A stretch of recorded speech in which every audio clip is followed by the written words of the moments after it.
নমস্কার, আমি ডক্টর সুমন দাস। আজ চলে এসেছি আবার একটা স্বাস্থ্য সংক্রান্ত ইনফরমেটিভ ভিডিও নিয়ে। আজকের টপিক হলো সাপে কামড়ালে অর্থাৎ স্নেক বাইট হলে কি করবেন এবং কি করবেন না। সাপ কত ধরনের হয়, অর্থাৎ বিষাক্ত সাপ কোনগুলো, নির্বিষ সাপ কোনগুলো এবং বিষাক্ত সাপের প্রকারভেদ, এবং বিষাক্ত সাপ যেগুলো আছে তাদের কামড়ালে কোন সাপের কামড়ে কি কি উপসর্গ আসতে পারে এবং সর্বোপরি সাপে কামড়ে চিকিৎসা কি হয়, সব কিছু নিয়ে আজকে বিস্তারিত আলোচনা করব। তো সবার আগে চলুন জেনে নেওয়া যাক যে সাপে কামড়ালে কি করবেন। সাপে কামড়ালে সবার আগে রোগীকে সাহস দিন, যাতে রোগী আতঙ্কিত না হয়ে পড়ে। কারণ রোগী যদি আতঙ্কিত হয়ে পড়ে, রোগীর হার্টবিট বা পালস রেট বেড়ে যায় এবং সাপটি যদি বিষাক্ত হয় তাহলে সেই বিষ এই হার্টবিট বাড়ার কারণে খুব দ্রুত সারা শরীরে ছড়িয়ে পড়ে। সাপে কাটা অঙ্গটি স্থির রাখুন এবং যদি হাতে বা পায়ে বা আঙুলে কামড়ায় তাহলে সেক্ষেত্রে সেই জায়গাটা একটা কাঠের টুকরো বা বাঁশের টুকরো বা স্কেল দিয়ে আলতো করে বেঁধে দেবেন। এবং যদি শরীরের কোথাও অর্থাৎ পেটে বুকে কোথাও কামড়ায় তাহলে সেই জায়গাটা স্থির করে দরকার হয় স্ট্রেচারে করে পেশেন্টকে হাসপাতালে নিয়ে যাবেন।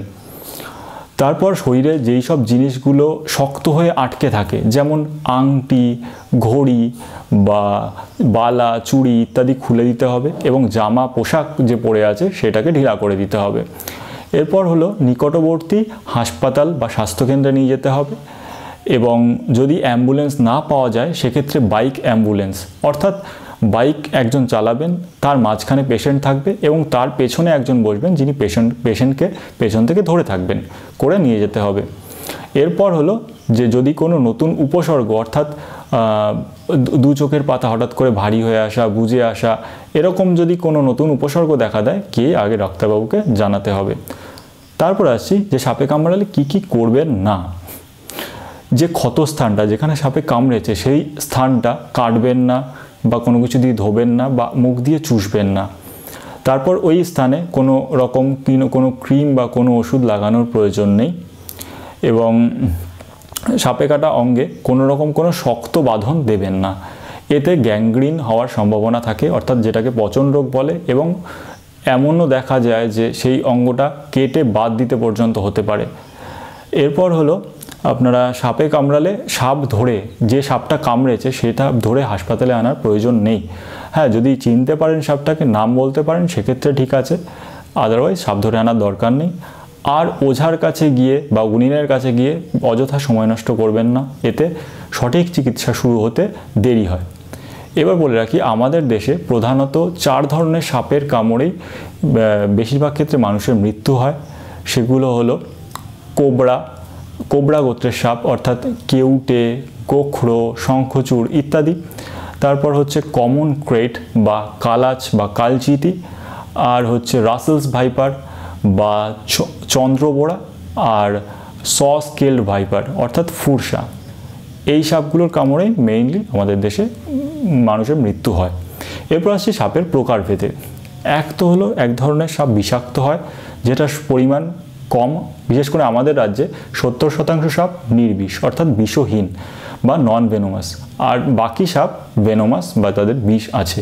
তবে বিষাক্ত সাপগুলোও 50% ক্ষেত্রে দেখা যায় যে মানুষ মারতে যতটা পরিমাণ বিষ প্রয়োজন আমাদের শরীরে ঢোকানোর, অর্থাৎ যেটাকে ফেটাল ডোজ বলে, সেই পরিমাণ ডোজ বা সেই পরিমাণ অ্যামাউন্ট বিষ আমাদের শরীরে 50% ক্ষেত্রেই বিষধর সাপ কামড়ানোর সময় ঢোকায়। বাকি 50% ক্ষেত্রে মানুষ মারতে যতটা বিষ প্রয়োজন ততটা পরিমাণ বিষ সাপে ঢোকায় না।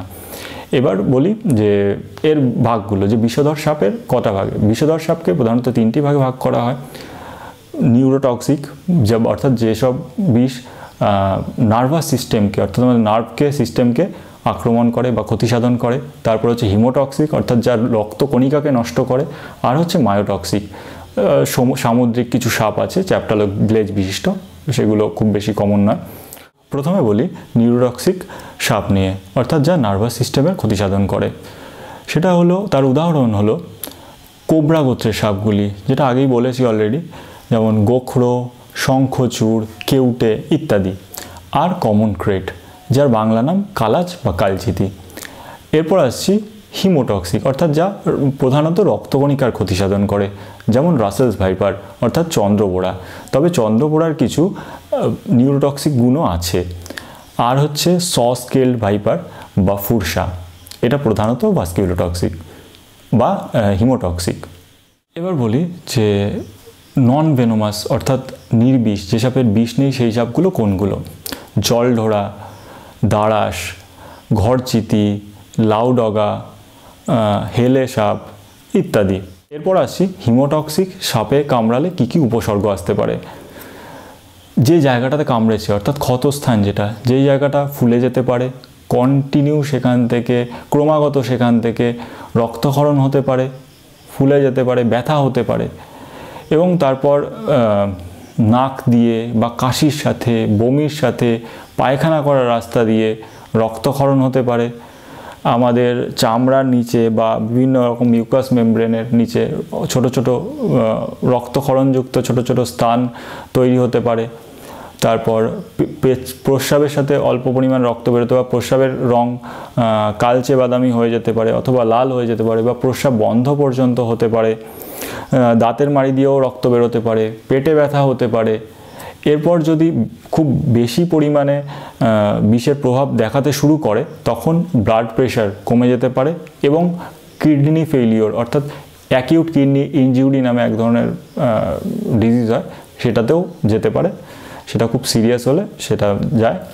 তারপর হচ্ছে আমরা আসছি নিউরোটক্সিক সাপে কামড়ালে কি কি উপসর্গ আসতে পারে।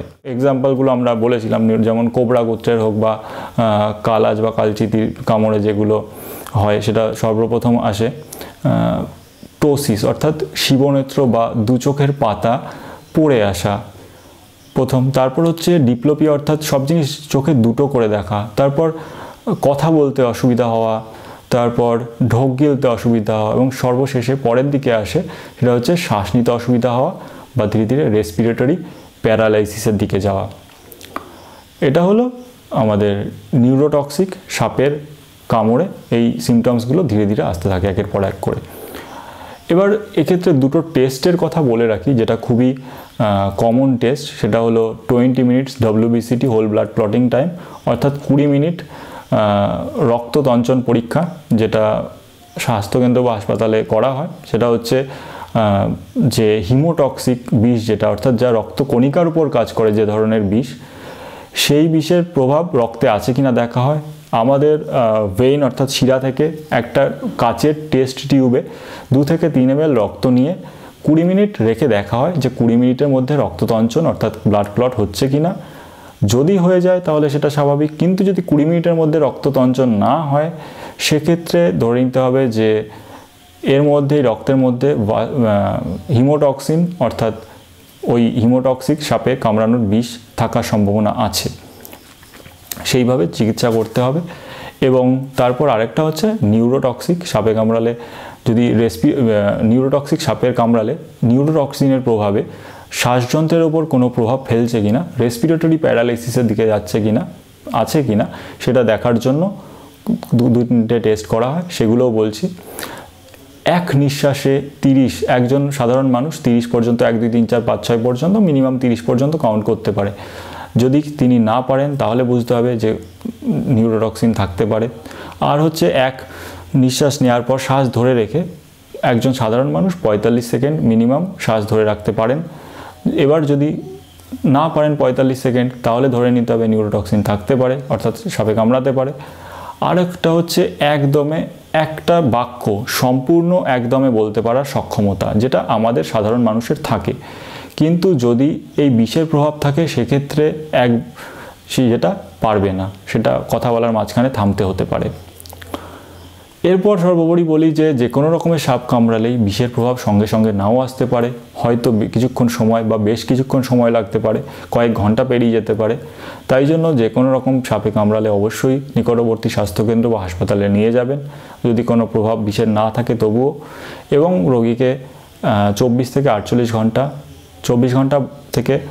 ঘন্টা অবজারভেশনে হাসপাতালে ভর্তি রাখা হবে, এবং তারপর যদি কিছু না থাকে রোগীকে ছাড়া হবে, বা যদি যে সিমটমস আছে যদি কোনো উপসর্গ আসে সেক্ষেত্রে তার উপর দেখে চিকিৎসা শুরু করা হবে।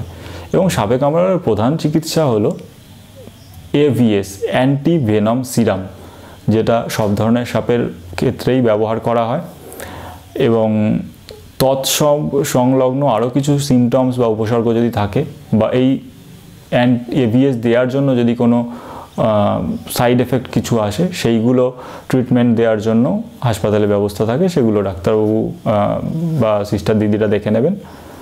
তো এই ছিল আজকে আমাদের সম্পূর্ণ ভিডিও সাপে কামড়ানোর। এবং বেশিরভাগ ক্ষেত্রেই সাপে কামড়ালে যদি সাপে বিষও থাকে, যথাযথ সময় যদি তাকে হাসপাতালে নিয়ে চিকিৎসা করানো হয়, বেশিরভাগ ক্ষেত্রেই মানুষ বেঁচে যান এবং সুস্থ স্বাভাবিক জীবনে ফিরে আসেন। তো তাই দেরি না করে সঙ্গে সঙ্গে হাসপাতালে যাবেন এবং চিকিৎসা করে সুস্থ স্বাভাবিক থাকবেন, অযথা আতঙ্কিত হবেন না।